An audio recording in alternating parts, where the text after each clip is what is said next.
So ang updates is from that campaign, June ang next namin na mga activities for Office of the Vice President.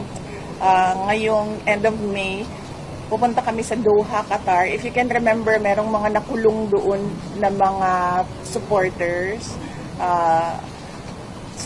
Pero na-release naman na sila, pero bibisitahin pa rin namin just to comfort them sa mga nangyari sa kanila, and Thanksgiving as well sa OFWs sa Qatar.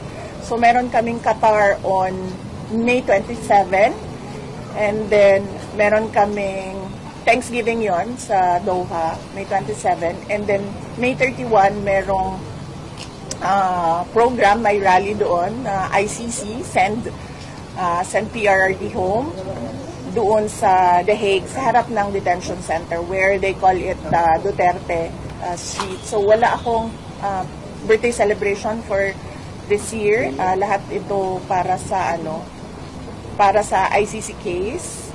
And yes, and then after that, meron pa kaming mga series of ICC send him home na mga rallies sa iba't ibang bansa. Inaayos lang namin yung mga permits from the local governments doon kung saan yung rallies.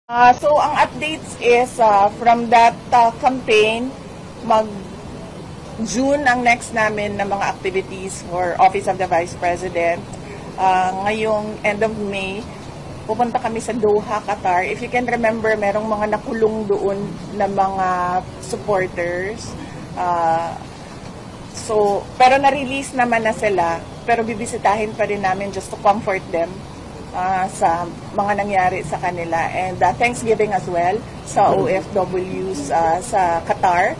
So meron kaming Qatar on May 27, and then meron kaming Thanksgiving yon sa Doha, May 27, and then May 31 merong program, may rally doon, ICC, send PRRD home doon sa The Hague, sa harap ng detention center where they call it Duterte Street. So wala akong birthday celebration for this year. Lahat ito para sa ICC case.